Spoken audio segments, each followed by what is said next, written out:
and 3,000 candles became millions of candles.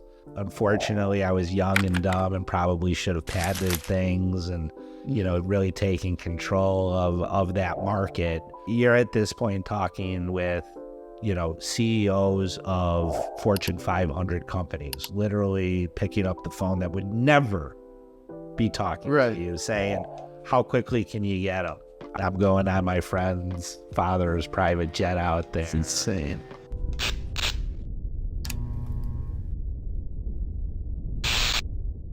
Welcome to Innovation Illuminated, a podcast where guest entrepreneurs and experts in their field of business share their experiences and knowledge learned through their journey in the business world.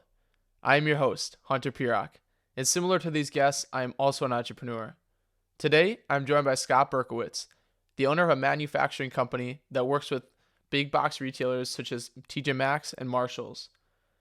Scott shares the story of how he got involved with the business and how he continually has to adapt the products that he produces to meet the needs of the buyer, such as a Tjmaxx or Marshalls. So basically, for example, Tjmaxx would come to Scott and say, hey, we need a red wind chime.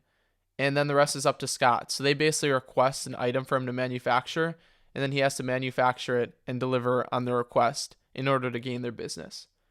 A common misconception about manufacturing in China is that large factories produce everything. At least that's what I thought. However, Scott enlightens us on how it actually works and the process of creating a new product. Currently, they are working on manufacturing items for 2024 Halloween. It's crazy how far ahead these manufacturers plan because Halloween's pretty far away and they're already manufacturing items for it.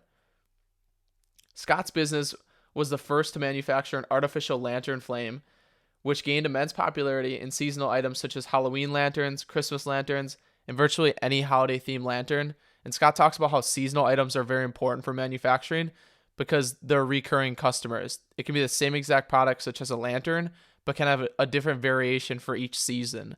So the more products that he sells, the more money he makes, basically. Another aspect of Scott's business that I find intriguing is that they achieved all the success without any social media presence. I was under the impression that every single business needs social media and a huge presence on social media. Scott proves that this isn't a need for a business. He explains his preference of staying under the radar and mentions that his customer base consists mainly of just a handful of buyers. And that's why he doesn't have to have a big social media presence because his ideal client is just a handful of people. Please subscribe to us on YouTube and Spotify, as that's a great way to support the podcast. And please leave a comment on YouTube as to who you'd like me to interview and what you're curious to learn from them. I will be reading all the comments on YouTube. I hope you enjoy this one, and thanks for tuning in to Innovation Illuminated. All right, Scott, welcome to the podcast. Thanks for having me. Let's do this. I'm excited. So I want to start with, since I'm a 22-year-old, what were you up to when you were in your 20s? Well, I was still in college till I was probably 22 is when I graduated. Okay. So typical 18 to 22. But the day I graduated, I got a job literally the next day down where I wanted to work since I was a kid, down at the Mercantile Exchange in Chicago. Okay. So for the next 3 years, that's where I was from about 22 to 25. Did you go to college for what you went into, training? I went to college and ultimately studied finance. It was the closest thing because I don't know that there's a direct, trading course. I definitely took in college anything related to trading. But ultimately what I was doing down at the Mercantile Exchange, which really doesn't exist today anymore, was I was involved in what's called open outcry, which is what the pits were, which is a bunch of guys screaming as loud as they can to get trades that they feel are good for them. So yeah, that's what I ultimately did for 3 years out of college. So people would call in and want to execute a trade, and then you'd execute it? Yeah, so that's what a broker would do. Okay. And so what I first started checking trades. I had to learn the business. So I actually worked for the brokers, and as the brokers would make a trade, they would write the trade. We're going to talk about some inefficiencies and why this went away. They would write their trade on a card, on a paper card. Mm-hmm. and they would hand it to a guy who would ultimately get it to me. I would find the other side of that trade, and ultimately we would have, a few minutes to do this, make sure the trade was good. Okay. So yeah, there was a lot of people involved in this transaction, but you at home would call in your trade. This wasn't done over the computer in the early 2000s. So ultimately became a trader, and I became what's called a market maker. And I stood in the middle of the pit, and I provided liquidity to the people at home or the brokers that were executing those trades who wanted to get in and out. And so we were just making small little fractions of a tick or of a point on every single trade. And it was directional, or, there was a lien, or there were various other inefficiencies that we were able to take advantage of. But ultimately, things went the way of the computer. The pits disappeared. And I was forced at that point to get a real job in my mid-20s. Did you like that trading job? Oh, it was my dream. It was the greatest thing in the world. It really was. There was a lot of stress to it, but you were trading real dollars. You were trading a lot of dollars. And there wasn't, age didn't matter. If you were willing to step out, you could become a millionaire overnight. And guys did, and guys also lost millions overnight. But it was exciting. It was rock and roll in Chicago. It was our version of Wall Street. And it was a great thing to be a part of. And I always wanted to be a part of it because I saw in my neighborhood growing up, I saw a lot of fathers involved in it, and these were people who had the coolest cars, the greatest houses, sounded like they went on awesome vacations. They were fun people to talk to, and so it was like, I want to do what these guys do. And so from an early age, I saw that, and that's what I always wanted to do. Huh. Do you have any interesting stories being in the pit? We'd have to have a whole nother podcast to tell you those stories. And countless amounts of stories. It's hard to believe it was only 3 years because every day was an adventure. It was exciting, and it was fun. And again, it was stressful, but it was something that was, my dream that I always wanted to do, and I was living my dream at that time, and it was a real fast-paced lifestyle, and there are a lot of things that my kids probably shouldn't hear until they're well past 18-year-old that we saw, and things that frankly in today's world you wouldn't do. It was inappropriate then. Today it's wildly inappropriate. So lots of stories, lots of personalities, and things that maybe you've seen, like a Wolf of Wall Street. For those who've seen, have you seen Wall Street? I would say that a lot of times we think Hollywood embellishes stories. Some of those stories probably aren't that far-fetched, really, from what you saw in the movies. And again, it was Chicago's version of sex, drugs, and rock and roll. How would you pivot from that job to your next job then? Yeah. As I saw, an exit needed to be made, I had a close family friend who was involved in business in China. And again, this is when people were just starting to email, so things weren't as fluid maybe as they are, or as easy as they are today. And so this was a family friend who was living a really exotic life. And so I said, I got to do something. Maybe this is a guy to talk to. So no different than we're talking right now. I called him up and said, hey, do you have a few minutes? I'd love to get together with you, maybe for lunch or dinner one night. And from there, we talked. He ultimately said, hey, I got some guys that I think you should talk to. And so he helped set up some future conversations with some people that he was involved in business with. And ultimately that led to a job. And what it led to was a job that was involved in manufacturing portable lighting. So that's table lamps and floor lamps that plug into a wall, and selling them at a retail level. Now, in the early 2000s, mind you, there were a lot of brick and mortar stores out there, which are mom and pop shops, which don't exist today. Yeah. There were a lot of furniture stores.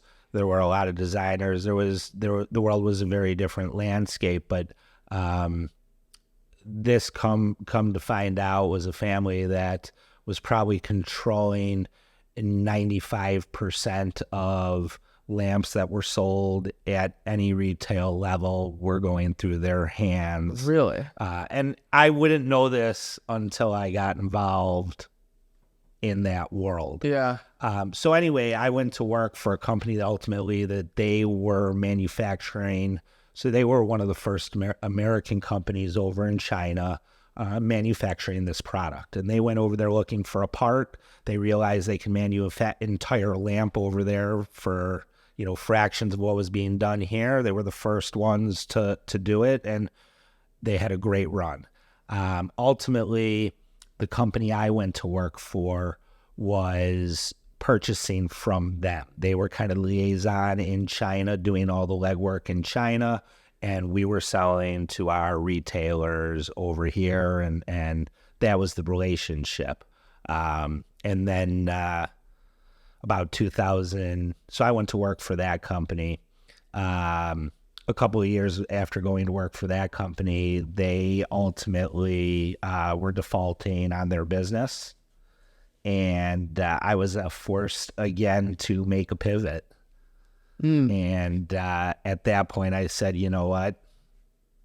Here's what I know. This is what I've done the last 2 years. Why don't I buy from you guys and do the same thing? And I'm going to do it in a leaner, meaner way, and I'm going to cut out a lot of the fat, and I think I can figure this out. And so we had some ideas, we ran with it, and ultimately we had some success right off the bat, which led to where we are today.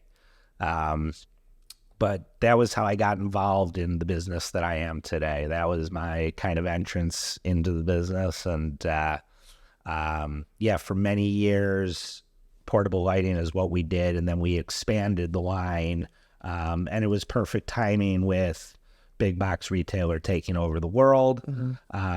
So today we provide a lot of various home accessories to all of the big box retailers that still exist. Okay. How interesting. Do you know how he got in like that niche market of lighting?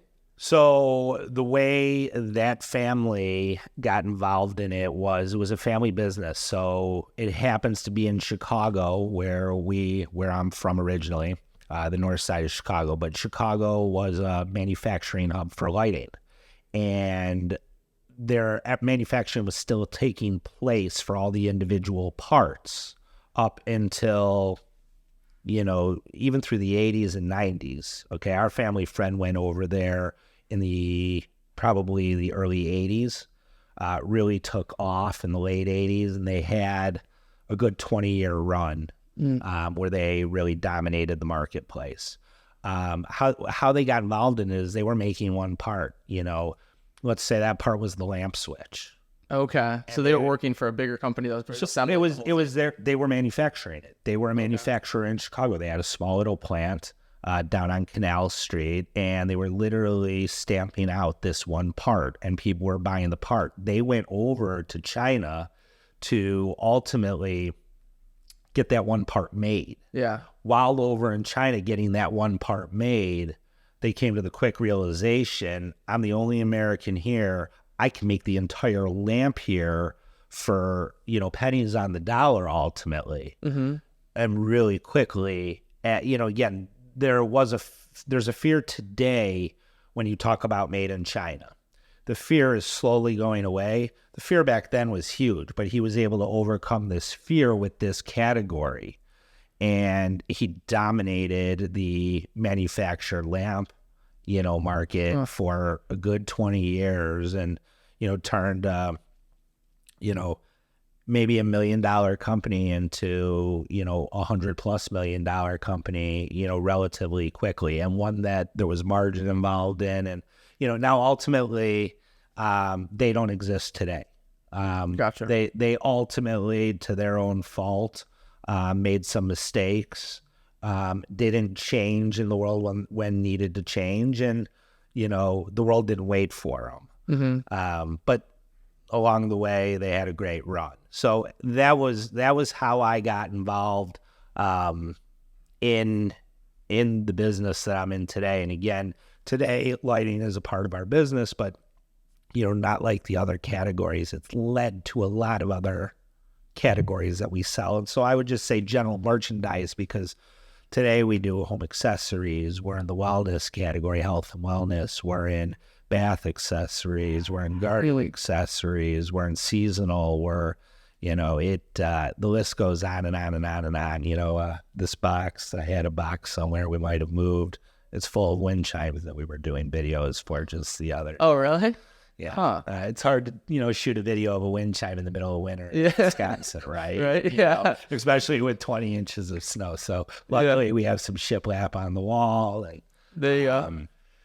Yeah. So that's how I got involved in the business I'm in today, which I'm considered a manufacturer, even though technically we're subbing out all the manufacturing out to other factories. But on a legal level, the buck stops with me because, I'm the U.S. leg going overseas. So for sake of conversation, I would say I'm a designer and manufacturer of the list I just gave you. Yeah. Product.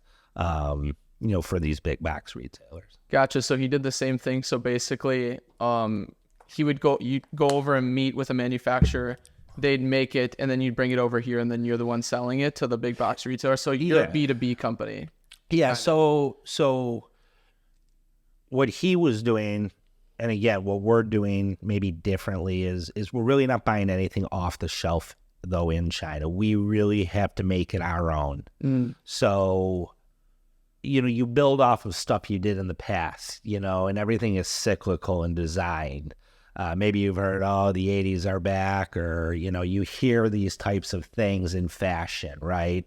Actually, day glow and things like that is becoming popular right now, again, during the summer months. And that was popular in the 80s, but you build off of things you've done from the previous years based on designs. What worked? The retailers tell you what worked.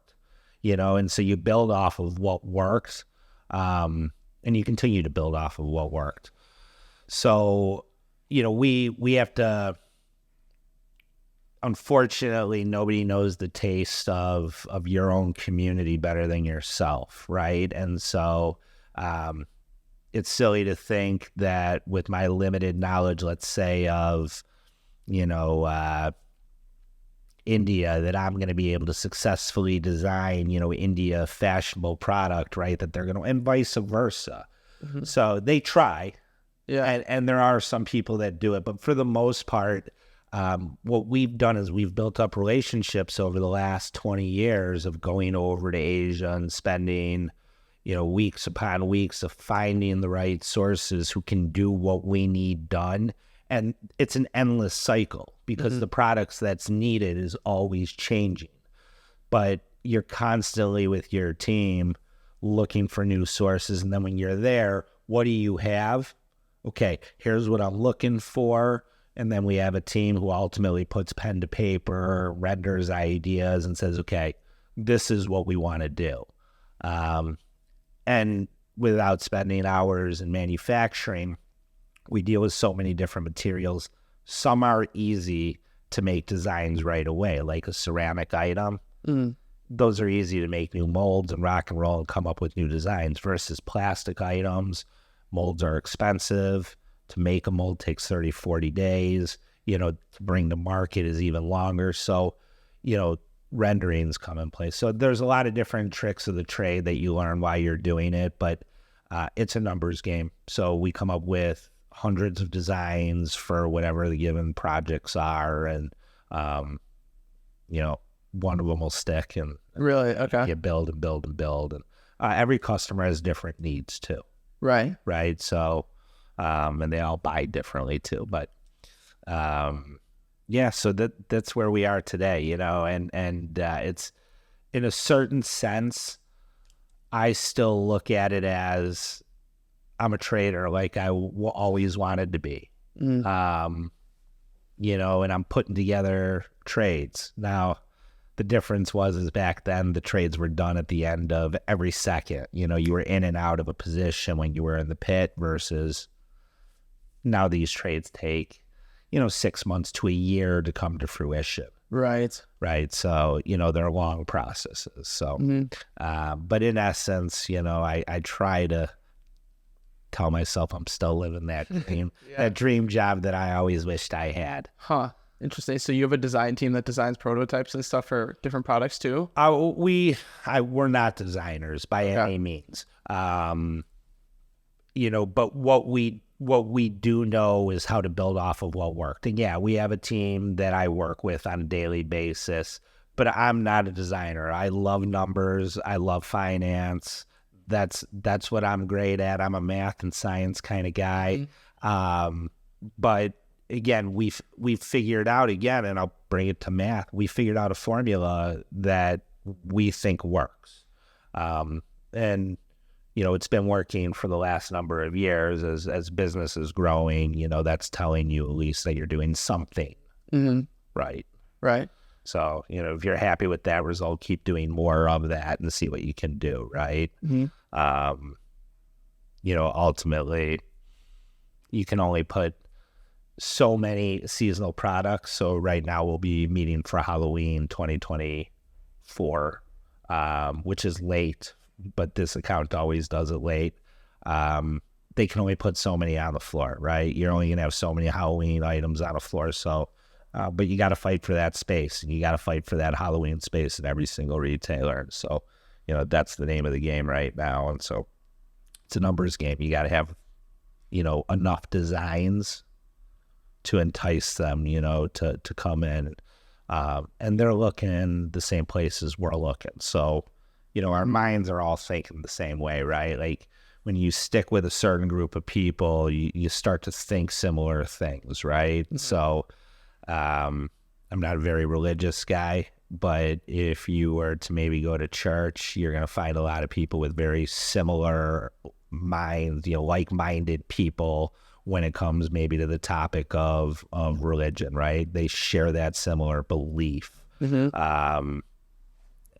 so it's the same thing in my world, right? Like these are the people I'm hanging out with. And so, we have similar conversation and, it leads you to those places. Gotcha. So those, like you said, like with the Halloween, so those people like come to you and you're kind of the middleman where you get the product made for them and then they buy it.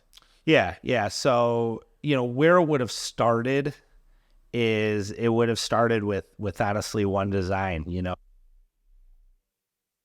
I'll do one design. Where my seasonal business really started was with lanterns. And it all started with lighting, to be honest with you. So how we branched out was, and I'll give you the quick 1 minute version, was went to a lighting meeting and brought all this product out, which, cost at the time probably, $3,000 or $4,000 in days of my time to set up and get ready, and I'm in my late 20s. And this buyer is telling me, I'm glad you're here. Thanks a lot for coming out. I've got some really bad news for you. I'm no longer your lighting buyer. And I'm heartbroken. I'm like, well, what the hell am I doing here? Yeah. You could have told me this over the phone. I still would have wasted quite a bit of money. She says, but this is interesting. What's this? And I just gotten back from China, and I had brought back maybe 2 or 3 LED candles. And the world hadn't seen LED candles. They weren't new, but the world wasn't really introduced to LED candles. And I just had an idea. I happened to see them at a factory, and I'm like, you know what? I got an idea with these because I haven't seen them yet at retail either. This is maybe 2007, right around then. So we can always go back and see how long LED candles have really been in the marketplace. And again, they'd been around. I just had not seen them at any of the retailers we had worked with. And so my heart's broken. I'm not meeting with you for like, but what are these? So well, they're LED candles. They're the battery operated candles. You know, it's the worry-free way to light your home. Mm-hmm. And she loved it. She's like, the worry-free, I like this. She goes, well, you're in luck. I'm the candle buyer. What? This is perfect. She goes, you know what? Do you think we have time to get these in for Christmas? And actually, it was I want to say she was the Tjmaxx buyer. It was the Tjmaxx or the HomeGoods buyer. They're the same company, different divisions. Okay. For those that don't know. So it was one of those buyers, and ultimately,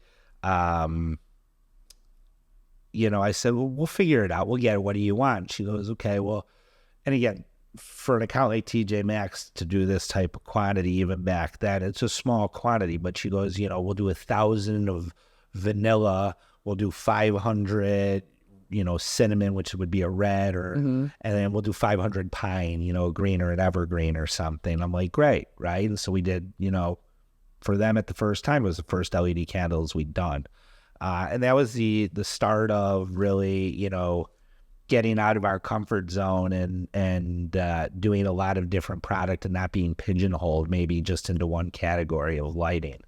And the LED candles from there just took off. Really? And yeah, that was the beginning of something really, really exciting. Huh. You know, 3,000 candles became millions of candles. Unfortunately, I was young and dumb and probably should have patented things and, you know, really taken control of that market without realizing how big it could have been, which people ultimately have done a lot of in that market. And it's a huge market, and I do very few LED candles today, but LED candles turned into flameless candle lanterns, and flameless candle lanterns ultimately became seasonal flameless candle lanterns for Halloween and for Christmas. That ultimately led into a whole different world of seasonal. And along the way, there's been a lot of various other accessories that have come and gone.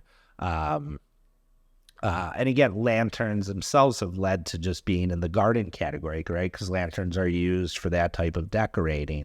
Lanterns, of course, are used year round. But yeah, so that's just a little insight, a little look into, you know, how we kind of branched out and got involved into all these subcategories that we do today. So lanterns was like the big hit to start it, kind of?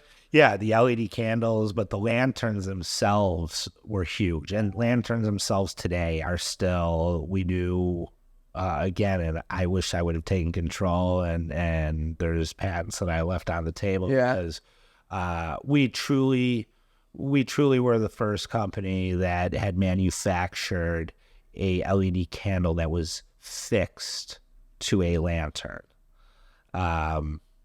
Yeah. I mean, and, you know, there was a whole story about how that came, but, you know, ultimately, you know, pretty simple concept, but nobody was doing that. LED candles were still new. It was just the next thing with LED candles. How can we selling an LED candle is boring. How can we decorate it? Right, into a lantern. What can we do? So, let's put it into a lantern. You know, and it makes a lot of sense. Like putting a burning candle into a lantern is problematic on so many levels. Yeah. It's just, it's going to make a mess. But there's something about putting a burning candle in a wood lantern that just doesn't make sense to me. That would seem like a fight. Yeah, right, yeah. If it's metal, maybe it's going to get hot, dirty, you know, and those were some things that I had seen. I was like, well, you know, why don't we, and early on it was, let's just put a loose candle in there, but it looked like garbage. You know, it either was packaged and people were like, what's this box in here? Or it wasn't packaged and the candle just rolled everywhere and was a mess, and people didn't know what the LED candle even was. Right. So it made sense. And of course, again, it would have been as simple as just getting a design utility patent for fixing, you know, a plastic LED candle to, you know, a base, which you see in a lot of applications today.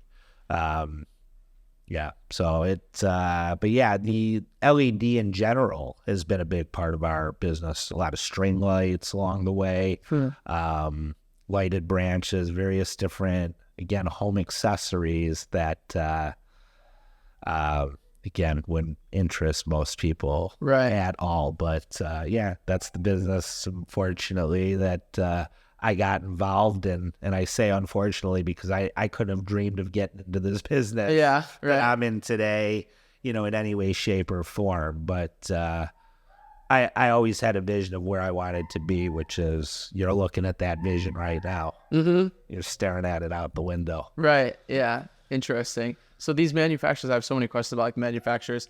So were they already like making LED candles and then you just brought them into the American market, or did you present the idea for them to make the candles or lanterns or whatever? That first factory, I didn't even know.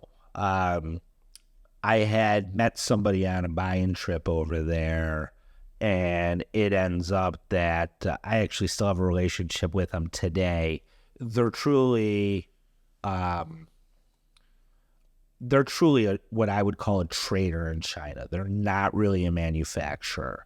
You see, manufacturing in China is very different than I think the way people envision it, maybe anywhere, but at least most of the people I know envision it, which is these large plants that do these high-tech things, right? Like we're thinking Tesla, or we're thinking Apple, or we're thinking Nike, like these huge plants. That's not the bulk of manufacturing in the world. As far as plants, it's these small shops that specialize in. Should I get? Yeah, we'll take a break quick. I would like to take a quick minute to talk about this episode's innovative product. I'm big on saving time and money, and this product does just that. It's called the Easy Fade Clipper Guard. So instead of having to go to the barbershop and get a fade haircut whenever you want one, this guard, you can easily do a fade haircut at home. So normally how a fade haircut is done is that the barber goes from a 1 guard or a half guard up into probably like a 3 guard. So continually switching out guards to blend the hair into a fade. The Easy Fade Haircut Guard has eliminated this need and allows just 1 guard to do the fade haircut. For the audio listener, there's a ring on the side of the guard, and as you work your way up the head, you can slide the guard so that it extends it and cuts the hair at longer length as you go up the head. This is a super interesting product, and I've actually been using it for a while now, and it just makes it so much easier that you don't have to go to the barbershop and keep spending money and time on getting your hair cut when you can easily just do a fade haircut at home or do it on yourself with this guard. It just makes it so much easier. Check it out at easyfadeco.com and enter promo code InnovationPodcast at checkout for 20% off your order. That is the letter E and letter Z, fadeco.com. And you can find the link in the description if you don't want to type that in to make it a little easier for you. Now back to this episode. Yeah, we're back from the break. The dog is taken care of if the listeners heard it. Debatably. So we were on the topic of how, I guess I was under the impression that like in China, the manufacturing plants are just huge. Like you were saying, Nike, Tesla, everybody thinks of Chinese manufacturing as a huge plant. What are they actually like? Right. So most of the manufacturing that, again, in the accessory world, which really makes up most of what's in a lot of these big box retailers, coming out of these just small manufacturing plants. Small is relative because everything in China is bigger. They just have, again, 1.5 billion people compared to the 400 million that we have here in the United States. So a small village still has 1 million people in it. Right. Whereas that's, some of our biggest cities. So anyway, it's again, there may be one plant where is relatively big and they make LED bulbs, okay, right? And they make the microchip that goes into these candles. But then the guy who's making the housing for it, it's pretty much all he does is he makes, a few plastic molds. He specializes in that. It is not a big, manufacturing facility. A few thousand square feet, Really? And this is what he makes, and all day long he's pumping this out. again, for the few people who really need LED candles. And there's a handful of him around, and they're all in the same neighborhood, and they all know each other. Okay. and it's they're probably even cousins or somehow related. Okay. Now again, that's just one part. And then let's think a little bit bigger with our lanterns, right? So again, there's not like a facility and that's all they do is lanterns, but they may work with metal fabrication. So we're talking specifically about metal lanterns, okay? Or wood lanterns would be even a different location. Ceramic would be yet a different location, okay? And then if we're going to talk about rattan, which is more of a natural, that's yet another location. So, they may work with the specific materials and do very similar type things to lanterns. And again, they're only producing for a handful of people. So the production plants I'm working with, they're not big, okay? And a lot of these guys I may be keeping at 80, 90% capacity if I can, so they don't have to take in anyone else. And they're just making whatever I ask them to make. And they're gathering the relationships based on the current product we're making. And if I have to shift them one day from a metal lantern to maybe something different within that area, metal, I can do that. But again, these are all small shops. There is big, again, we talk about appliances. Yeah, those are big factories, right? And that's all people think about. They're not thinking about the picture frames in their houses or the glass or ceramic vase that's in their house, which, again, these are disposable price points for people. They go and use them for decoration.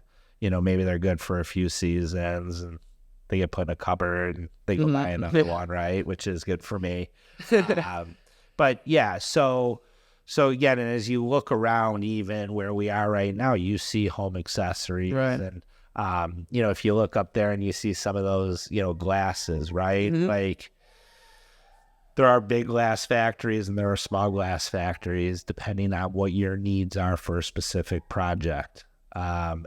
Quality, machine blown versus hand blown. I mean, there are little things, and they all, it's a very regional business over there, which is to say, you're not going to see, those glasses in the way south of China and also in the way north of China and the way west of China. It just, no, they're all going to be in this small little region. So if that's the business you're in, you're going to get around, you're going to figure it out. And in due time, if you really spend the time, you will meet this whole world. Yeah. And it's a surprisingly small world, from your competitors that you're working against to the manufacturers that are working over there, and everyone kind of knows everybody. Knows everybody? Yes. And to bring it back to lighting, it's no different in the lighting world. All the lighting, that we have, again, I don't want to say all, but most of the lighting is manufactured in a specific region in China, in the southern region of China. Now, it doesn't mean that all the parts come from the southern region, because they don't. But the production, the actual assembly of the lamp, the putting together, where it all comes together, they all know each other. Right. Huh.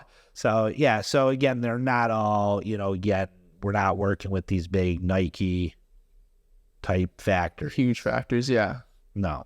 And that's a very different world from a lot of manufacturing, which isn't to say there are giant manufacturing plants there, and Nike is one of them, Apple is another one of them, and they're entire towns, right? Right. There are hundreds of thousands of people. No, that's not the world that we live in China by any means. Huh. So could you walk through kind of like the process of, for example, like that lantern? What's the process of, do you have that idea? What's the process of getting it to life? Yeah. So, again, a lot of times, an idea comes from a previous idea or a previous success. So a lot of times there's a conversation. Depending on the translation, you don't always have to put pen to paper. Sometimes you can articulate it And one of the successes that I had early on in business was surrounding myself with people who would take away the barrier of translation, which is to say I surrounded myself with people who are fluent in the language we needed to be for where we were manufacturing. Right. And there are times, as long as my team will understand me, okay, that I know it's going to get articulated correctly to the factory and we can save a lot of time. But there are other times where we really have to paint a picture for them. And sometimes that's drawing it, sometimes that's rendering it, and really painting a picture of saying, hey, here's how we're going to do it. And to be honest with you, when we convinced the factory to fix a candle to the base to do our very first flameless candle lantern, they said that's impossible. I mean, they're like, no, this can't be done. You know, we're like, I think it's going to be pretty easy, you know. And it didn't take more than a few days for us to really, you know, go back and forth with, okay, here's what I think we should do. No, that's not going to work. You need to be able to do this, you know, and we figured that out pretty quickly. But so there's various different processes on designs that we'll do. A lot of things are done based on trend boards. Okay. So these trend boards are, you know, what's the few, it's explaining A, what the retailers want, but B, it's kind of like, hey, these are what we think the trends are going to be. Now design around it. Okay. So, you know, for example, you know, there are times where Buddhas and elephants recently and French bulldogs were super, super popular, right? Like French bulldogs, I think, were the dog of the year. Maybe in 2023, everybody needed a real French bulldog. Yeah, Frenchie. So everybody wanted to decorate with a French bulldog, right? And so we were going to make the decorative French bulldogs, you know, figural ceramic items that light up. So, you know, on the trend board, you're going to see a bunch of French bulldogs, and we have to take that inspiration and say, with our specialties, what French bulldogs can we make? Okay, maybe we can do a French bulldog candle, you know, and maybe we can do a French bulldog, like I said, ceramic figural item. Maybe it's a French bulldog wind chime. You know, I mean, there's a million different things that we can do a French bulldog, but what do they really want? That's in our wheelhouse of manufacturing. Okay. And so from there, we'll start, you know, again, putting together almost our own trend boards of like, all right, here's what we can do. What do you think? You know, and it's a conversation. And if you can't have that conversation, it's tough. But it's conversation with the buying team to say, here's what we can do. And then they'll kind of come back and say, all right, with the bulldog, here's how we envision it. You know, do this. So the ceramic one is the one that went out. Okay. So ultimately, then we make, you know, 4 or 5 ceramic designs for that specific buyer, right? And at the same time, Buddhas and elephants were more easy because once they let us with the French bulldog to say we want this ceramic figure, we said, well, we're going to do that with the Buddha and the elephant as well. And there were other ceramic designs, but that way we can now work with that one specific production plant and make it worthwhile. Okay. So do the buyers come to you and say, like, we want this Buddha, or do you have to manufacture it and then find buyers for it? So when you're beginning, the latter. When you're beginning, it's tough. And I don't even know how you would do it because nobody picks up phones anymore. But ultimately, when we started, it was picking up the phone and it was calling these buyers and it was saying, here's what I do. Let me present to you. And it was years of rejection. It was, you know, a lot of no, thank you, I'm covered in that.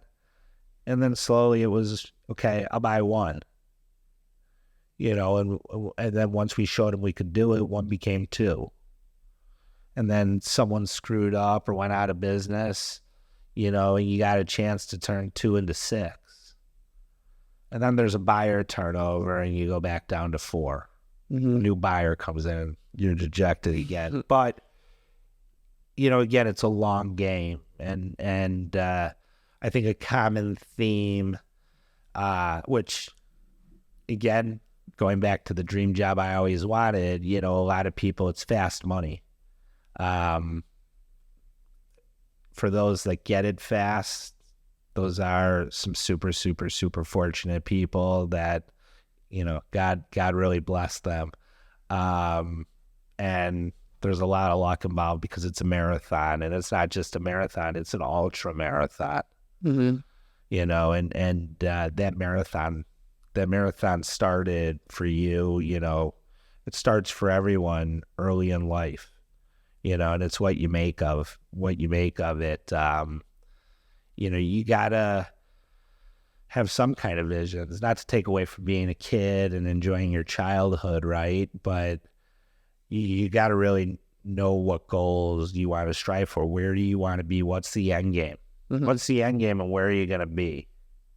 Because it's hard to start, it's hard to start at 30. It's hard to start at 40, so, early on, I knew at least where I wanted to be in the end. I didn't know how I was going to get there. Yeah.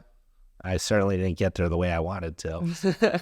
But we're getting there. Yeah. What kept you going? Did you have any days that you were like uncertain and discouraged? Oh, still to this day. Yeah. Still to this day. I mean, there's, I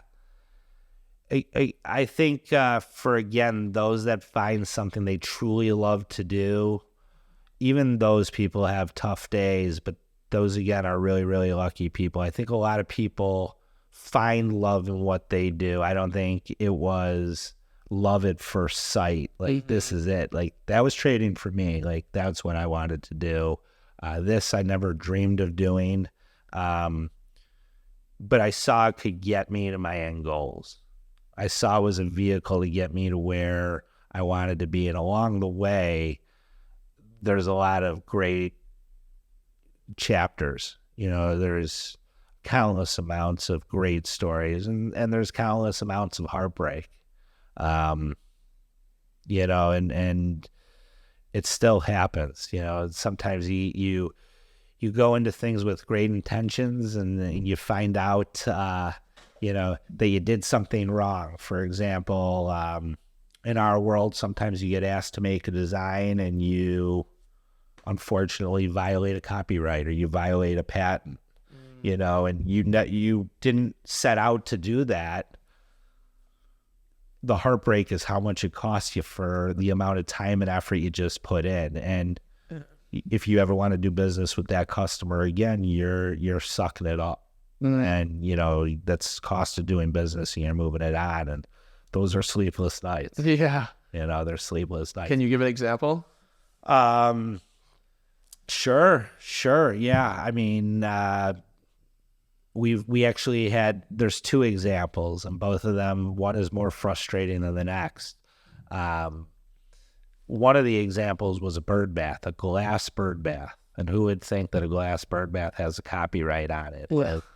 Yeah. We are manufacturers of glass bird baths, and we do a lot of them. And there was a specific design that our customer asked us to do.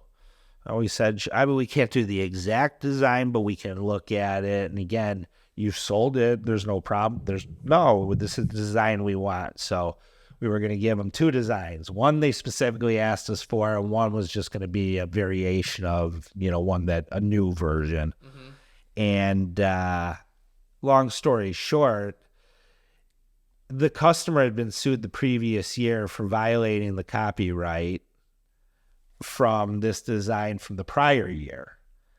And they asked us to make a design that they knew was copyrighted, but there was some buyer turnover. And I get how it could lead to confusion, but they should have a folder and, a better system, especially with who this customer is, who we won't say, but one of the largest retailers in the world. Mm. And ultimately,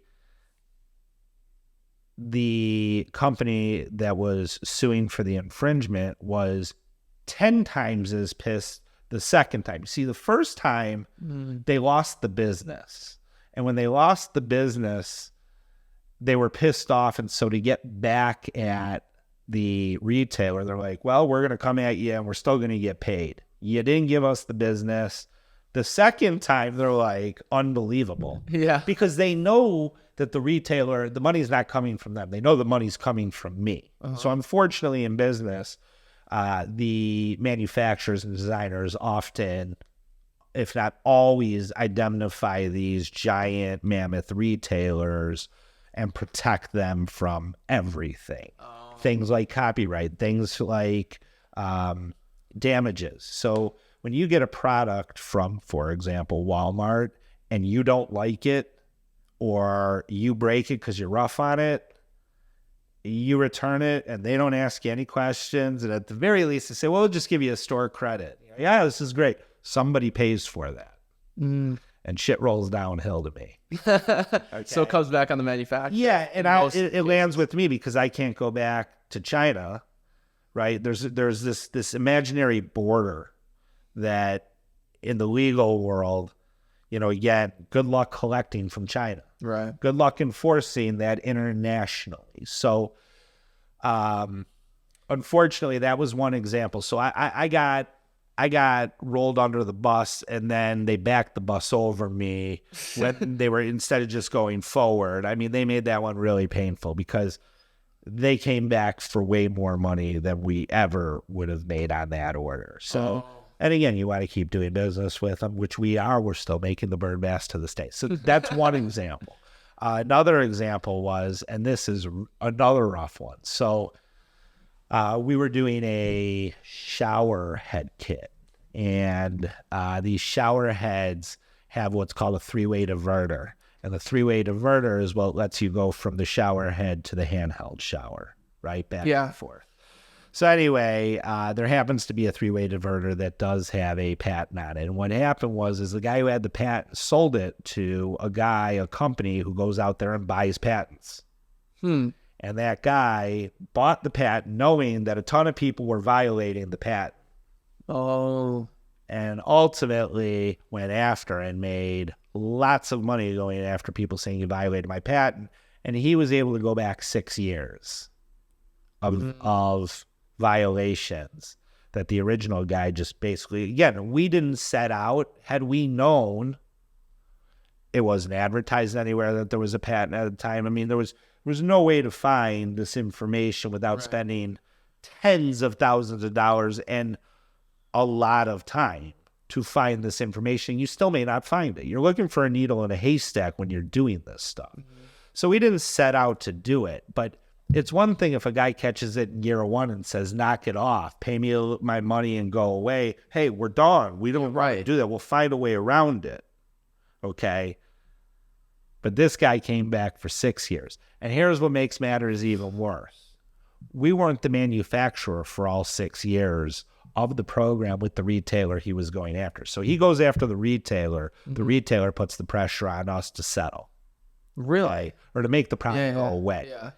We'd only done like 3 or 4 out of the 6 years, but we were going to aggravate the situation. So we ended up paying for 6 years when we were only the manufacturer for 4. Really? Oh, gosh. So, so those are 2 examples, unfortunately, of losing a lot of sleep.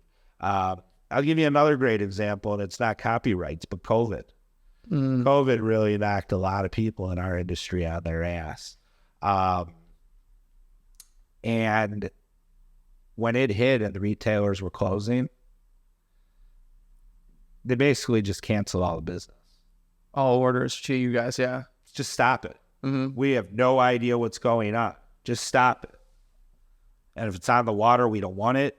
And, and you got people who have millions, if not tens of millions of dollars worth of product that they're in the process of manufacturing, saying, well, what am I going to do? And seasons change. What if the season opens up and all of a sudden, when did we close? We closed in March or April, right? I think it was about probably started closing. So you're going into all the summer months. That's stuff's garbage. Because next summer it's a whole new vibe. It's a whole new fashion. It's right. It's no, pink is out, red is in. Yeah. So that was that hurt a lot of people. For those that didn't pivot, We were fortunate during that time. I mean, we controlled our scenarios. We took our lumps, and we had a lot of them. But we were able to shift our manufacturing lines at the time, and we, accidentally bumped into PPE, and we were a huge supplier of PPE. So that was, it was an interesting time. Cut and sew is another category we're in, meaning we do a lot of bags. Okay. And that's just cut and sew, right? And the materials that are used for these masks is a very common material that we're working with every single day. So it was very easy to shift our lines and, get a lot of these types of PPE, the masks and other protective gear. And so, but on the other side of the business, it was a complete loss. If we didn't have another way out, our conversation today is a very different, conversation. It was, oh shit, what are we going to do? Yeah. Yeah. So what did a buyer come to you then right away to buy the masks and stuff, or did you just make them because that was like the trending thing that everybody needed, and then you went to them? So basically, the world shuts down on us. We're going through this like everybody else. Our kids are at school. We're getting calls being like, here's what's going to go on. We know people on the board, so we're getting a little bit of insight here and there, but nobody knows what's going on. Ultimately, we didn't shift our factories, our production lines at first. What happened is my brother and I had a conversation. I'm like, what are we going to do? And why don't we try to see if we can get masks from China. We even have domestic sources we can get them from. Everyone's saying there's a problem. Like, we can get them. Why don't we make some calls? I'd also heard one of the guys in our office, my partner's son, had been making calls and was starting to get a line on people. So these weren't our traditional lines because my guys were all closed. My stores were all closed. So what we did is we started saying, who could we call? So we were calling, the businesses that needed to be open. We started with the obvious, like, we need to call hospitals. Yeah. That was tough at first.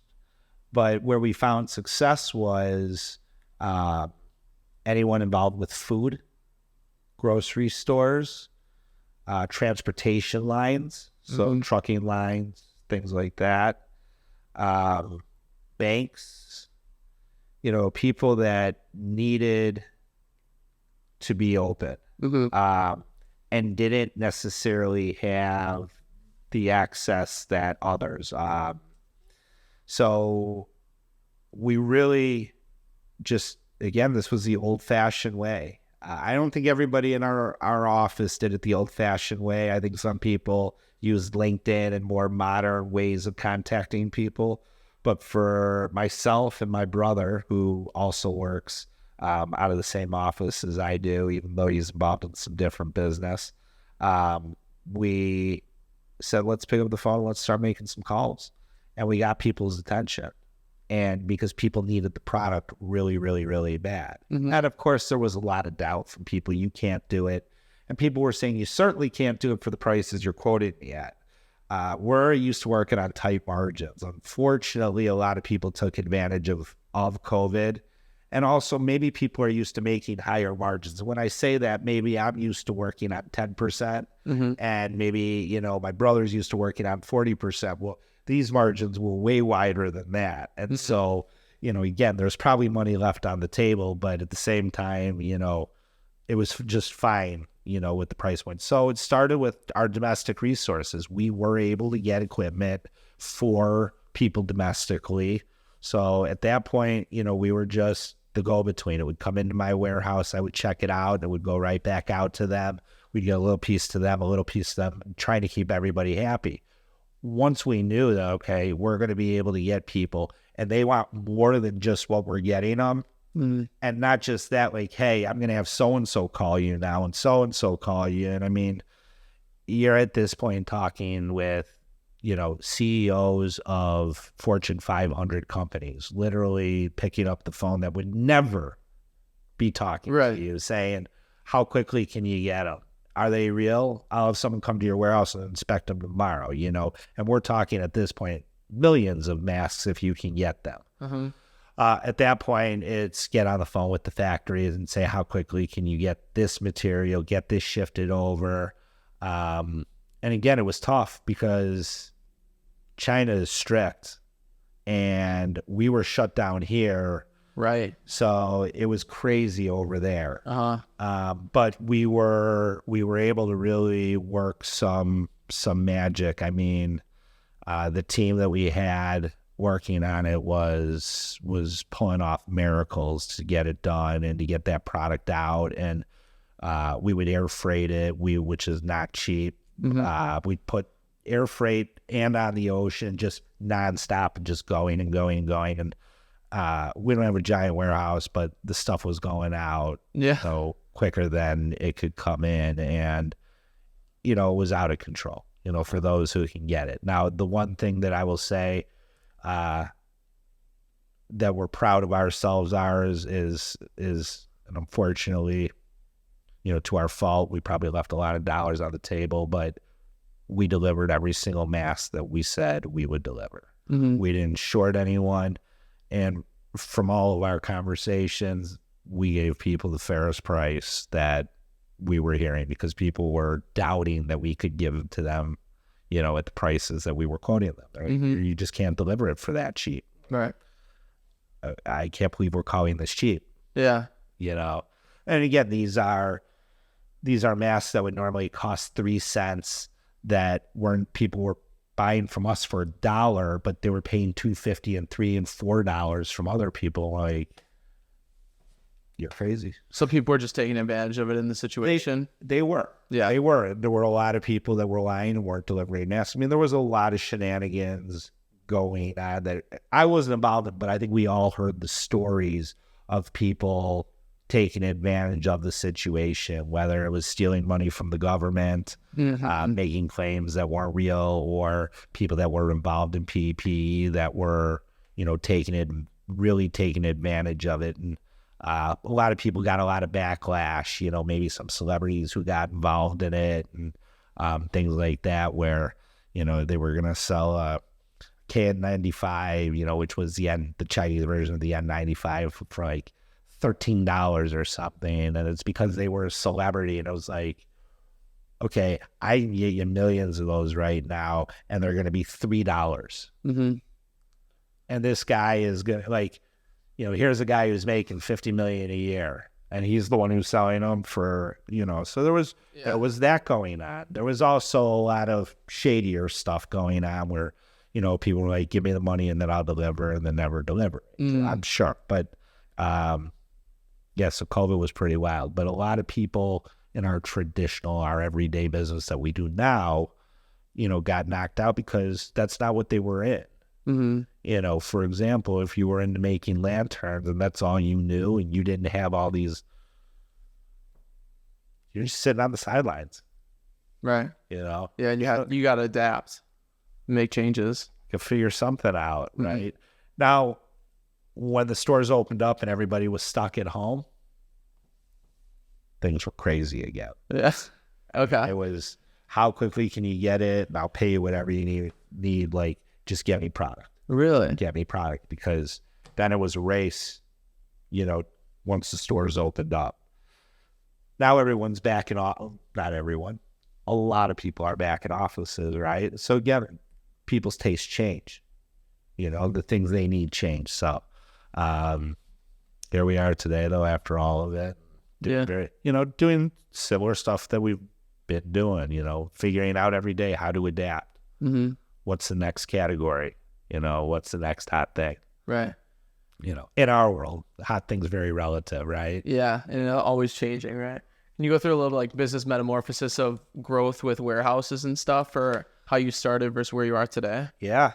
Well, we started with a traditional business model, which again is relative because most people won't know what our traditional business model was. But historically, you brought in X amount of inventory into your warehouse. You would go to trade shows and people would buy out of your domestic inventory, and you would ship small orders to all these brick and mortars, and it'd be this ever-going business, right? You get some big orders, some small orders.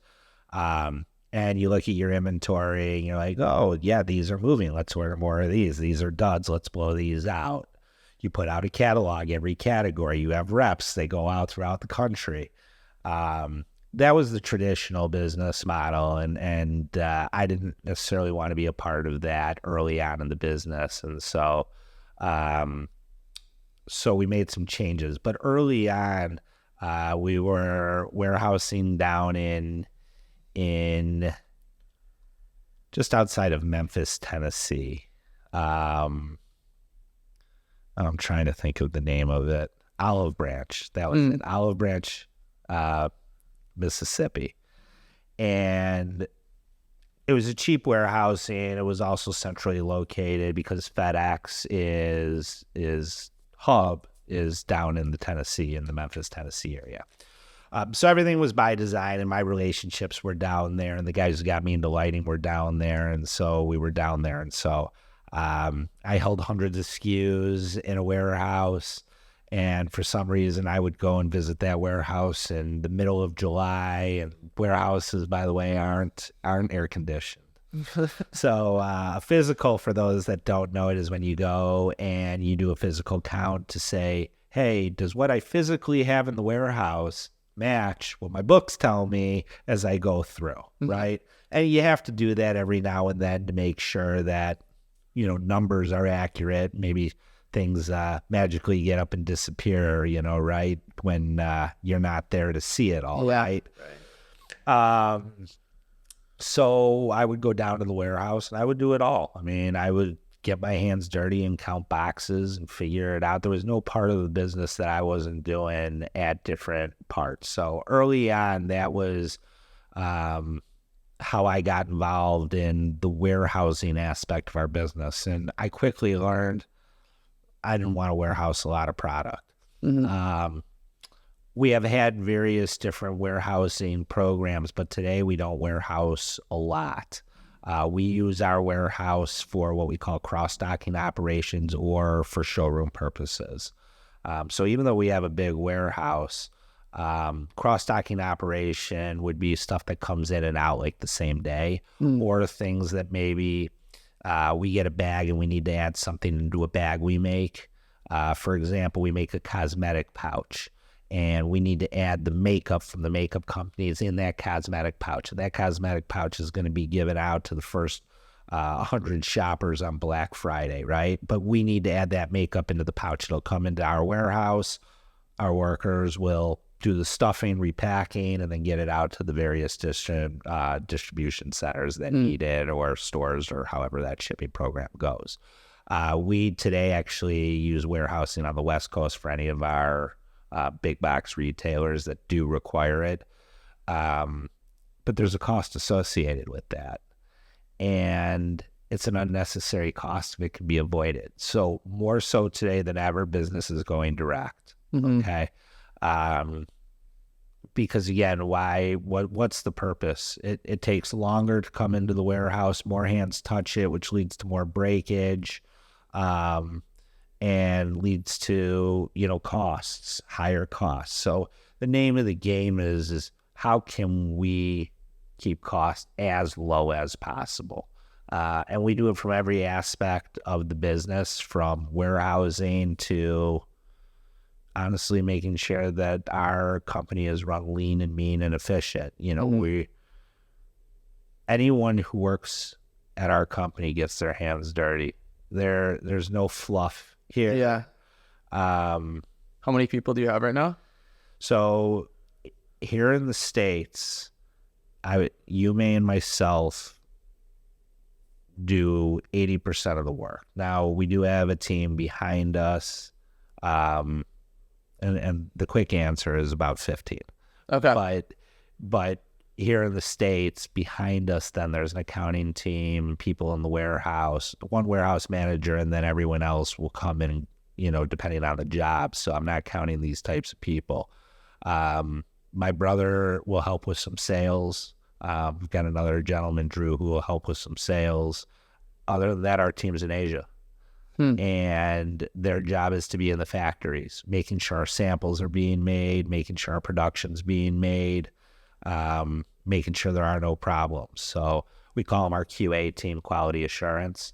And that'll vary too. I mean, at any given time, we could have 30 people over there if we need to. But we have a core, okay? And that core can be added to very quickly depending on a project, whatever the needs may be.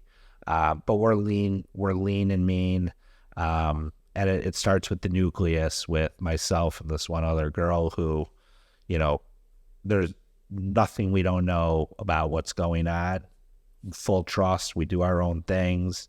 And we'll get together every single day and make sure, hey, did you get, yeah, I got this. I need you to do this. Boom, I'll do this. Boom.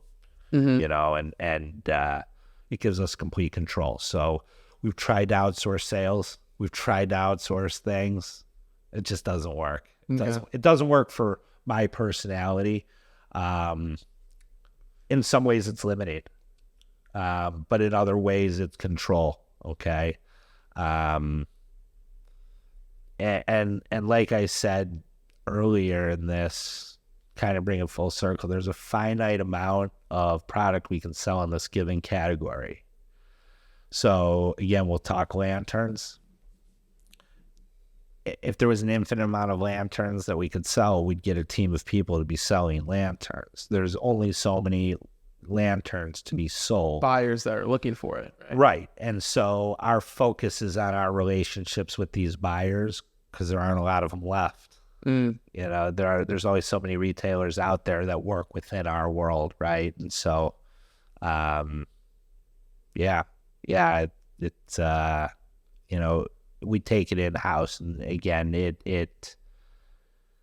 we find that we don't need to do certain things we do, but certain things that we used to do that maybe we would have brought in a team member to do, we don't need to do that way anymore. We don't need to.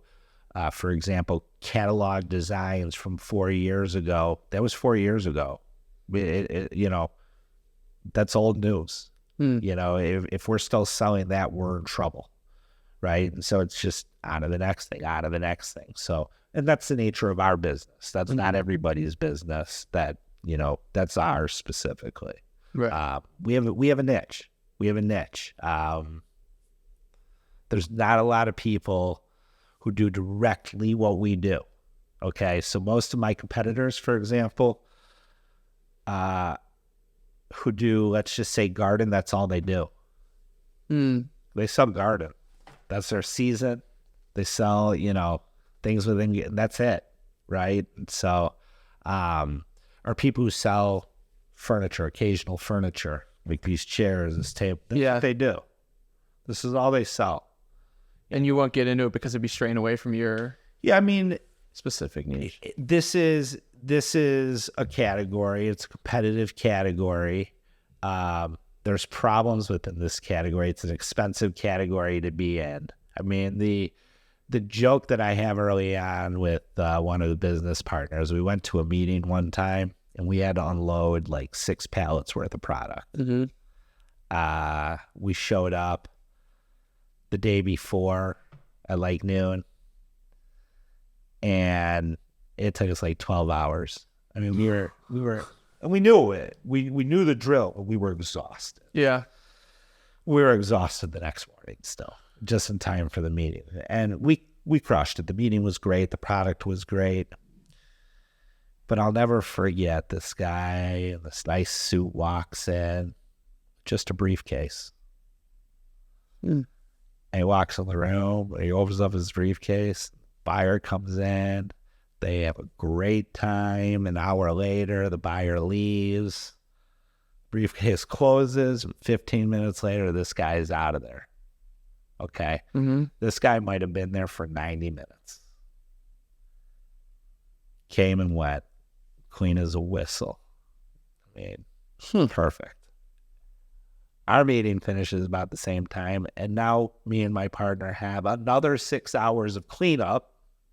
And we're not even going to be able to take most of it home. We're going to have to donate most of it. We've spent $8,000 air freighting in product that most of it is just done. I mean, it's an expensive presentation. Yeah. You know, when you break out us flying out there, hotel rooms, all the discomfort that comes along with it, Right. recovery time. I mean, it's a $10,000 trip. This guy was selling jewelry, and he was selling like diamonds, something specific, and I was just mesmerized. I'm like, what it, you know, again, I'm sure he's got his issues with it, but as far as the presentation and the setup and the cleanup, now to get into this is a whole different game.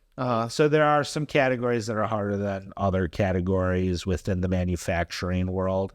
The barriers of entry in general are very, very hard. I mean, it's an expensive business to get into, and the more expensive the product, the more expensive this is to get into. And say you want to get into occasional furniture. I want to get into it. Great. How do we get into it? We reach out to some manufacturers the same way, but now they got to pay to get these samples in, right? Now that diamond guy, his diamond's this big, right? Let's just say he's air freighting a diamond, which he's not, but how much does it cost for this pebble? A lot. Right. Yeah. Well, I mean, it's minimal compared to this. Right. The diamond's value is way more than this table, but the air freight for this table is just ridiculous. I actually used to do occasional furniture, and it was a headache. Was it? Yeah. It was a headache, which is why we don't do it anymore. Yeah. Again, once upon a time, not all furniture. This is called knockdown or ready to assemble furniture. You don't know anything different because this is what, you know, the last two generations have grown up with. You go to Costco, you go to Target, you go wherever, even Steinhoff's, it's flat pack. You know, you get your Allen key out, you get your wrench out, and bam, a few screws, and it's set up. As early as 2005, you know, or 2008, everything we did for stores like a Crate and Barrel was manufactured set up. So if we did a table, it was welded together, right? Like there were no screws involved in this. Yeah. So we went over and we took our business at that time manufactured in Mexico, and we took it over to China because everyone said you need to we want the same look, but it needs to be knocked down or which is KD, or RTA ready to assemble. And we got great orders. But when the product came in and the holes didn't line up and we started getting calls, it was like a customer service nightmare. Gotcha. Yeah. Do you deal with a lot of that customer service and stuff with clients? Certain products. Yeah. So we again, if a program requires us to have a customer service hotline, we've had it. With today's technology, a lot of that can be solved without a hotline. Like, hey, have you checked out this web link? Or, you know, they got assembly instructions and you can click on a QR code and it brings you to a video showing the assembly. And you're like, oh, that's how that piece goes together, right? Versus me trying to communicate it over the phone. Right. But yeah, there's always customer service, you know, depending on the product we do. There's people that can't figure it out sometimes and they need help. And right. Yeah. Sometimes it's really a great question and it leads to making a better product. Right. And other times it's, you know, it's pretty silly. Yeah. You know. So what was I going to ask here? Is that like a majority of your client relationships is like dealing with them, with helping them with questions that they have, or is a lot of it, I know. You gotta send one text real quick. Yeah, you're fine. I was just thinking that in like in different industries, some of like the client relationships are more schmoozing the clients instead of just like answering questions type of thing. So I'm sorry. So is it schmoozing? Yeah. So that's changed a lot too.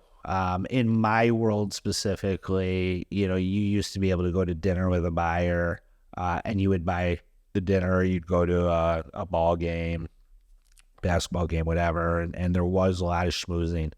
Today, there's none. I don't even send them genuinely want to say thank you at the holidays. Like, I really appreciate you choosing me, because you can choose a lot of people to be your partner, and you chose me, and we're thankful. And we want to show our thankfulness. You can't do that anymore. So Tomorrow I am going out to dinner with some buyers, and I won't be able to buy them dinner. Matter of fact, they'll probably be forced to buy me dinner, and it will be incredibly uncomfortable and awkward that they're buying me dinner on a lot of levels. Yeah. It's so there's some schmoozing going on in the fact that we're going out to dinner, and it's always better to get to know each other. But at the end of the day, at first and foremost is we have the right product at the right price. If we don't have that, they don't even want to say hi to me. Not interested in it. So yeah. So there's some schmoozing going on. But I think a lot of it's just being yourself, as opposed to maybe the connotation that goes with schmoozing, right? Like, it's a little bit of bullshitting, right? Right, yeah. Right? Like, there's a little bit of this, but I would say it's truly genuine, because I'm in it with these people. Like, they chose me, right? And my success and their success is combined as these buyers, right? Like, if we have the wrong product at the wrong price, it goes on their report card. It goes on my report card too. So it's not just like, hey, this is the greatest thing since sliced bread. It really has to be a great thing. And so that salesmanship of it, I don't like to think that we're really in sales, because again, I think that has a certain connotation to it. But we are on a certain level, right? Because we are selling stuff, but it's a partnership through and through and through. So schmoozing, it's there. We're going to do it tomorrow. Yeah. And I don't necessarily love it. That's not who I am as a person. I like to be more genuine and have that connection, and and we'll know if I have it, because I'm not going out there to take notes and say, okay, this is my buyer's name. She's got 2 kids. They're 8, 12, which works, but I want a real connection, right? And it shows through in the business. It really, really does. And if I could replicate that and find, more people like me, maybe we would have sales. Right. People. Yeah. But, gotcha. Where does the reputation come into play? Because you don't deal with like much social media and whatnot with the business. Where is your reputation projected for people to find you? Yeah, no, no one finds us. That's a great question. On a certain level, it's by design. We don't want to be found. We have found the buying teams that we want, and we're working with a real small circle. We like to think that we chose best in class for who we work with. So again, we're making product for the retailers. So best in class is a relative thing. When I'm saying best in class, I'm looking at it maybe from a perspective of who's going to be here tomorrow. Okay. So even though you may prefer to shop at, let's say, Target, again, Walmart is who they are. They will be here tomorrow. If you're selling Walmart, it's probably, a good thing. Hopefully you're making money selling them. They're hard to sell, but hard to make money selling. So we look at that as trying to say, let's sell best in class. Who's best in class within the categories we work with? And it's a small group.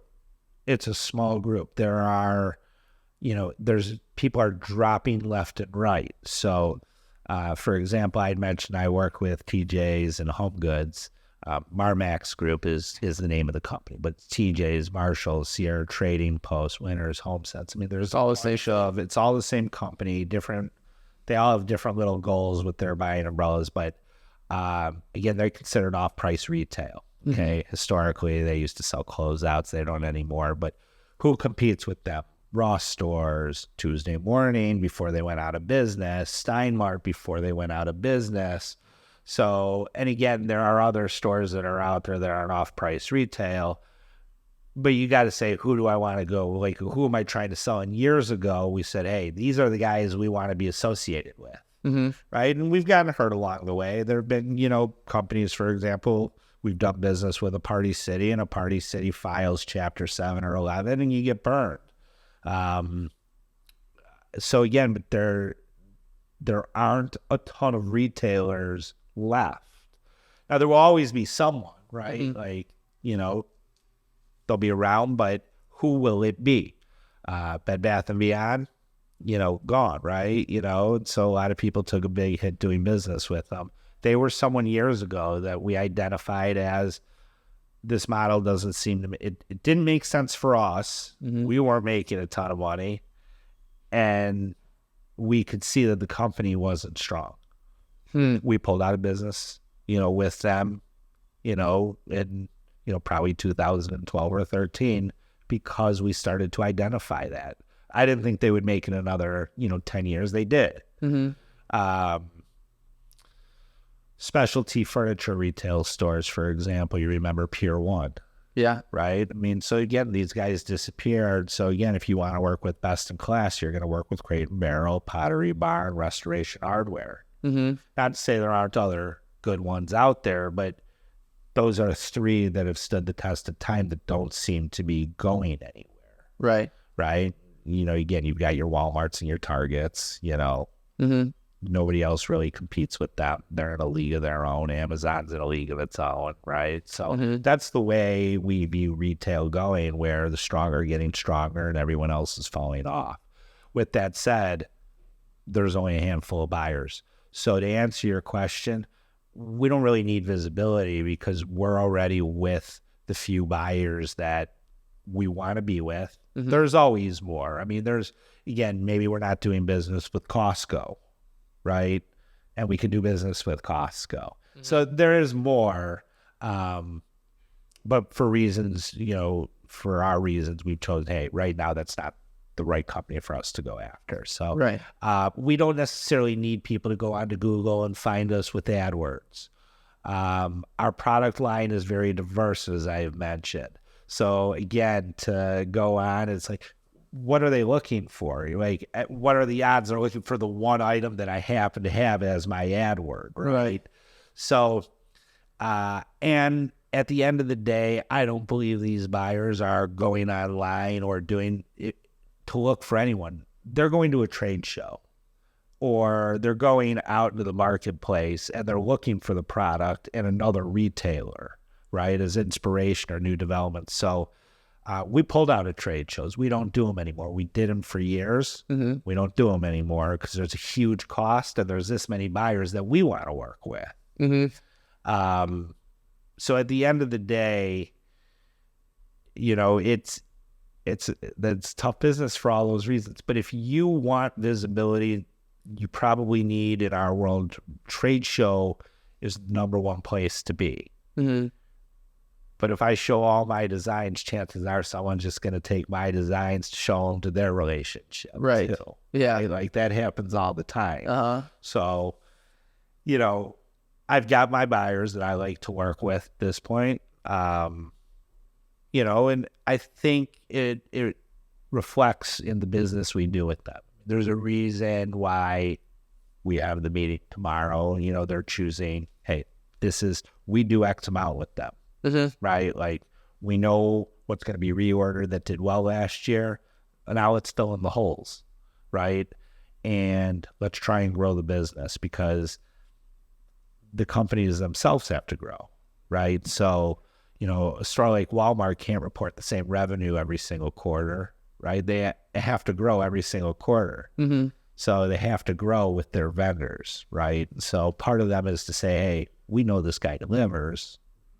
Let's figure out how to grow with them now. Let's push him to grow. Gotcha. Right? So what's popular? Like, let's start feeding him. So it's really maintaining relationships a lot. At this point it is. And again, I don't need a ton of visibility. Do we have a website? Sure, we put it out there. You put it out there just to act professional. Right. It's not interactive. It's not, it's out there for 5 people, literally,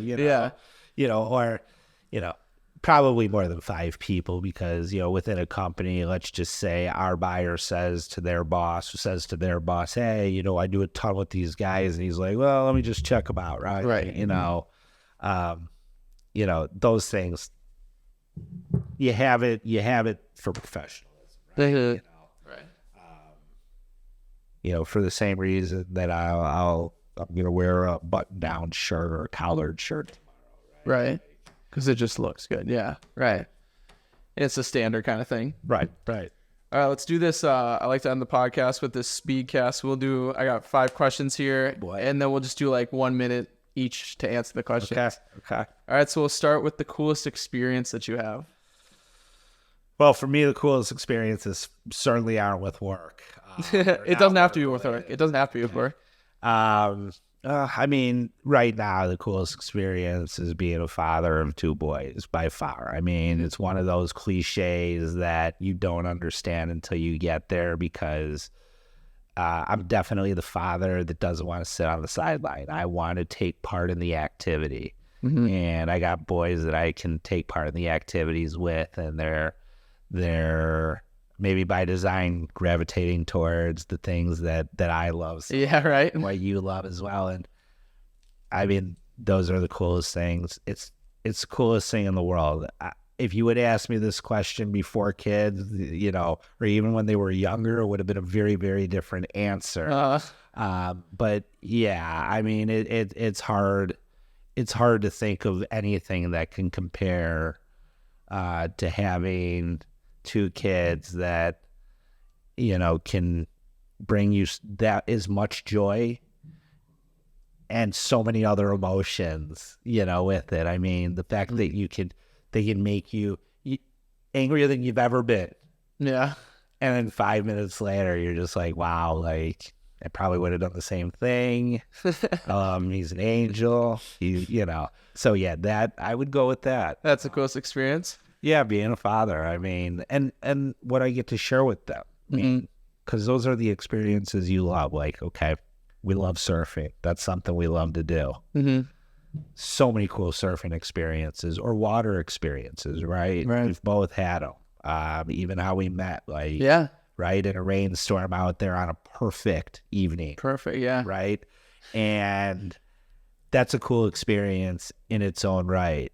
But now add the fact, and my kids weren't with me on that day, but had they been, it would have been that much more of an epic day. Right. That was cool for other reasons, but it makes it that much more special. It's a cool experience, yeah. So, for anyone who's on the fence, it's one of the coolest things ever. I never thought that, I would travel that road, but yeah, that's that. All right, coolest experience. As a father, let's get into your favorite hobby now. What's your favorite hobby? If it involves water. Okay, and it doesn't need to be liquid. It can be frozen. But yeah, anything on water. So, obviously we share the love of everything with the lakes. But that lake can be frozen and I'm going to find as much joy, or that water could be on a mountain and I'm racing down it. So yeah, anything with water, I love it, and I'll find a hobby on it. Okay, for sure. What's the most rewarding thing about being a business owner / entrepreneur? I'm doing it for me. And from day one, I always was going to do it for me. And so that's the most rewarding thing. And by no means does it make it easier. Again, a lot of the things that we all think about being an entrepreneur are incredibly difficult, but at the end of the day, it's all for you. And so, that's what it is for me. It's, and there's always more. Yeah. It's always more. When it's for you, maybe you do it. But if it's for someone else and hey, it's 5 o'clock, it's like, maybe it's time to clock out. There's no clocking out though here. And so, yeah, that's where you're at. Most rewarding thing for sure. What's your dream purchase, or maybe you've already made it? The dreams just keep growing. Yeah. You know, the dreams just keep growing. What's the dream purchase? I mean, I've already outkicked my coverage. You know, I've done things that I didn't think that I would ever get to that point to be able to do. So, every next purchase, I think, is that new dream purchase. I will tell you, the dream was the shorefront, right? Mm-hmm. Everything on the shorefront, and so the dream has to change, right? You know, because there's more, and so now it's about getting better on the water. Yeah. That obvious, right? But the dream was to have the right equipment for the right activity and for what we like to do on the water. That meant multiple boats. Yeah. And so everyone was like, "You're nuts. Nobody does that. Where are you going to put them on the pier?" So everything from the pier, you know, which, you know, when is it today? February 5th? Yeah. February 5th, the pier is still in the water. Yeah, that's crazy. Right? That they can do permanent piers like that now. And they cost a lot, but they're not cheap. But yeah, and so again, that's, you know, that's what it's all about. For me, that's the dream, because the dream isn't the job.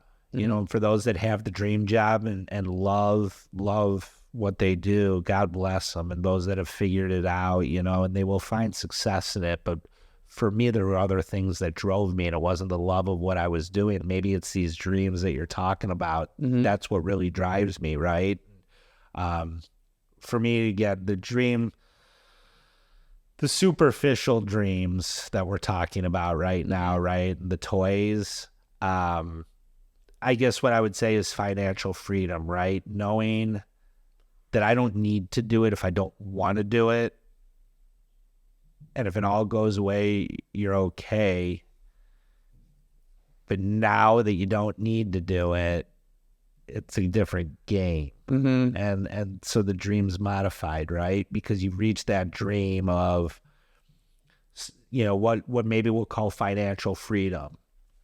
And that financial freedom also changes, right? And so, you know, and to qualify it, you know, everybody is always kind of left wanting, you know, it's more.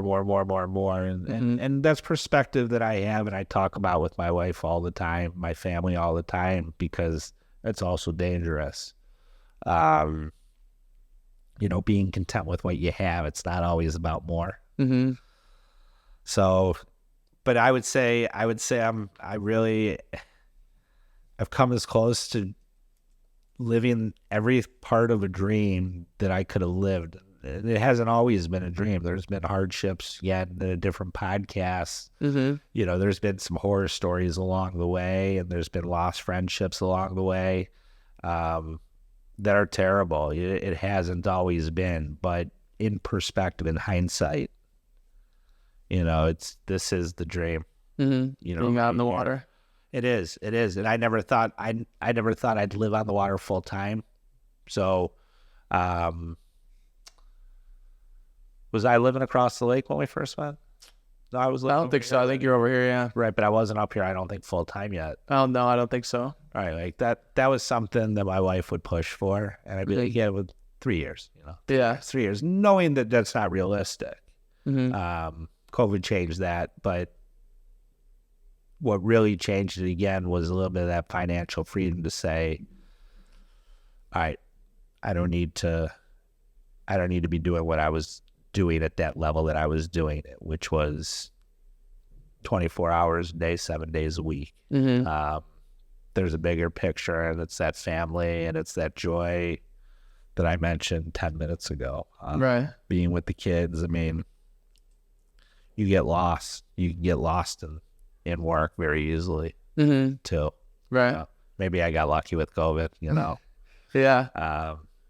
You know, if somebody got lucky, you know, it opened a lot of people's eyes that change, you know, and so I'm living my dream. I'm living my dream, and I'm not waiting.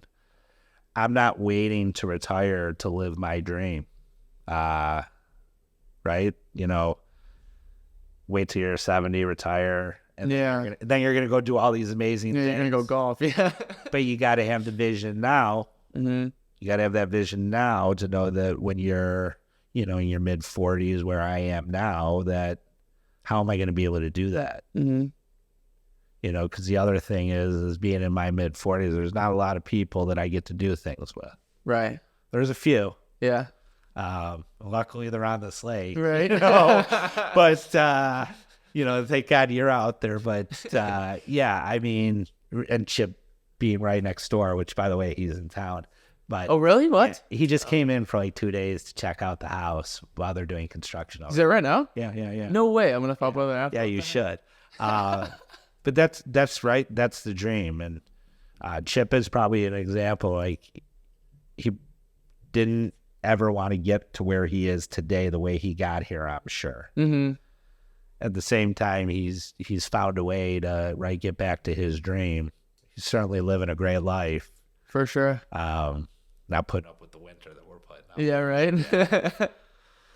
So, yeah, I mean, that's the dream, right? Figure out how to live it, and I'm living it, you know, every single day as best I can, and you know, that was getting in the right community, mm-hmm. you know, and being out here, right? You know, amassing all these fun toys, and being able to share them with everyone, because mm-hmm. that's one of the coolest things. Like, again, when we talk about surfing, how much more fun is it when we're doing it with each other? Yeah. And the guys that you're doing it with know what they're doing and they're rooting on, versus being with a stranger just to go, you know? Right. Or, yeah, it's totally different. Or someone who has no idea, who's sitting there like, I don't know, was that cool? Yeah. I mean, I couldn't do it, but was it cool? Mm-hmm. You know, I mean, yeah, when we had you steal the wave. Yeah, how fun was that? That was the dream. Mm-hmm. Someone gave up their set that night. Yeah. For you to chase that wave. I know, yeah, it was awesome. It was awesome, you know. It wasn't me. I didn't give up my set. Yeah. But yeah, that's the dream, mm-hmm. right? And you know, if I was you, that shift of the dream would be like, how do I get from Sussex, right? That's where you mm-hmm. get out. It's not close enough. Mm-hmm. It's not close enough to the water. Yeah. Right? Like, you're blessed having the boat at Rupesh's. Mm-hmm. That makes it easy, but you know, the amount of people I go with, like the guy I go barefooting with, Matt, you know, who just lives 20 doors down, the amount of time I'm on the water versus him, it's night and day. Right. Just being 10 houses closer. Right. That's the dream. That's the dream. Yeah. Speaking of dream, it just popped in my head. I love private jets. Can you talk about that story about college that you've told me before? Oh, yeah. Yeah. So this was orientation. And a childhood friend that I grew up with, we never went to school together, but we lived in the same neighborhood. And we had decided that we were going to go off to college together. Mm-hmm. And so, again, in making it kind of short, you know, we're getting ready and we're going out there for orientation maybe a couple of weeks before school's going to start. Or it was the summer that school was going to start. Yeah, right. You know, at some point. And I'm like, all right, well, let's get, you know, we'll get our tickets or whatever. He's like, nah, I already took care of it all. And of course, being, you know, 18 years old and not really taking care of that type of stuff, I didn't ask any questions. I just assumed my parents had talked to his parents type thing. And they got the tickets or something. And they had talked. But like, I was in the dark about what was really going to be going on. Uh-huh.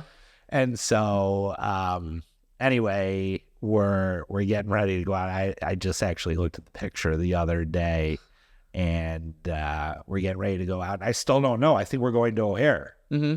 And so we hop in the car and we drive out. We're not really going the right way, but to go to Milwaukee Airport is not really that out of the way of O'Hare if you know the geography over there. Mm-hmm. It's not any way we would go, but like, I'm like, oh, where are we going? They're like, well, we're going to Milwaukee Airport.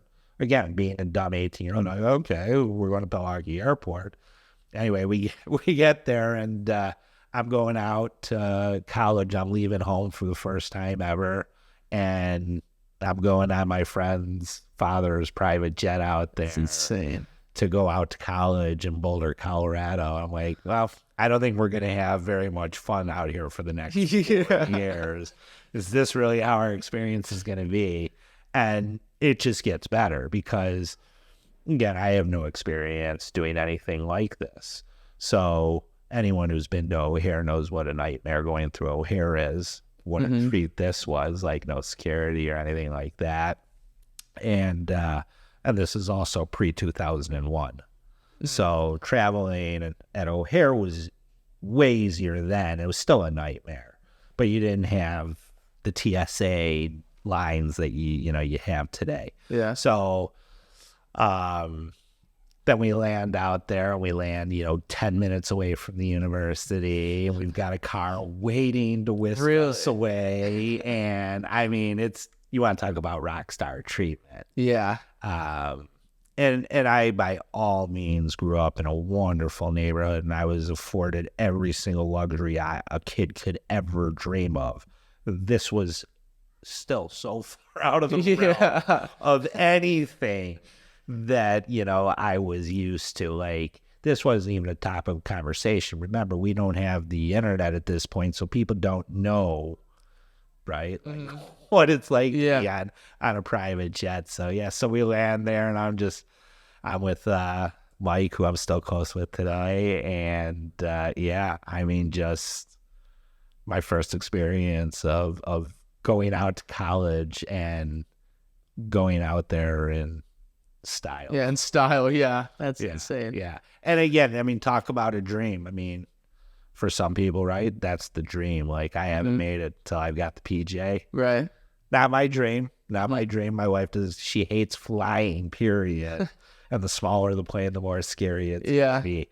But a cool dream. And I would like to take part in anyone's dream who achieves that dream. But yeah, that was a pretty cool way to go to college. Yeah, that's insane. What a cool story. Yeah, I mean, just it's hard, hard to top stuff like that. Right.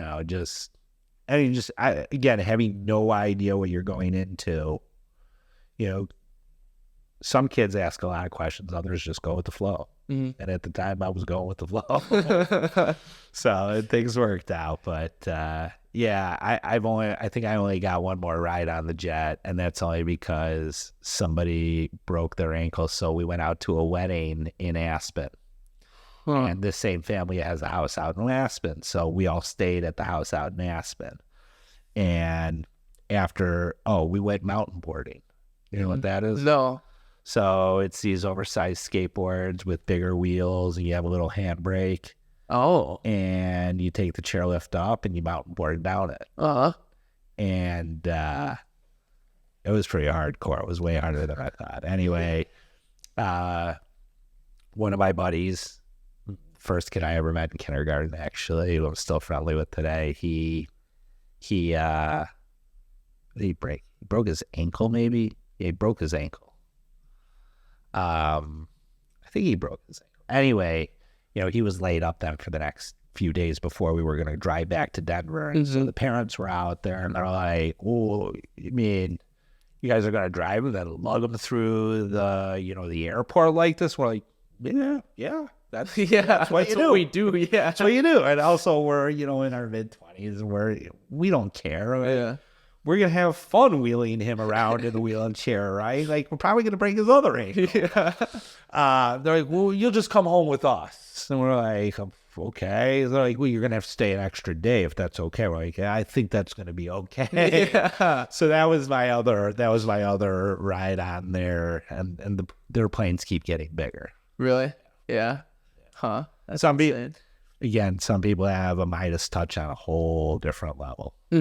This family has that Midas touch. They have that. Huh. Yeah. Crazy. All right, we'll wrap it up. One last question. If a young person came up to you and asked you how to start a successful business, what would your single thing of advice be? You see this? That's my kid's company. That you're wearing right now, yeah? I'm wearing right now, 8 and 10 years old. Do it. Again, there's no magic to it. There's no single piece of advice, I think, that that anyone's going to give, I think you got to find a mentor, and you got to find someone that you trust, that you respect, that you can rely on to be there for you, to help keep you honest. So I don't think it's an individual piece of advice that's going to get you there. And so again, I know for my kids, just to give you a live example, was, again, they see me working a lot and they see my wife working a lot. And so, again, they think it's cool, and they want to be like their parents, which I think is cool, being their parents. And so, and my wife has a similar company. And so, well, I want to do this and this and this. And that's okay. Well, let's not talk about it. Let's do it. Do it. Yeah. Let's do it.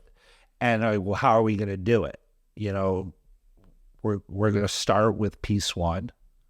We're going to do it. And when we make a mistake, we'll figure it out, but then we'll do piece two, and we'll do it. They know my love for trading as well. And so they're always like, and we talk about earlier planning and saving, being frugal, and like, what are we going to do with some of the money we earn? So we talk about investing. And so again, they're like, well, I want to invest. And it's hard for an 8 and 10-year-old to do this kind of stuff. But we're doing it. And the way we're doing it is more the old-fashioned way, where we kind of have a spreadsheet, and every week I make them write down, hey, go to your iPad and tell me, like, I don't care what the 3 stocks are that you picked, and yeah, I'm not going to pick complete dogs, but, maybe I'll push them towards Apple. Yeah. We're not putting, a huge amount in for it, but it's teaching them. So it's anything, it's do it, right? And these lessons start early in life.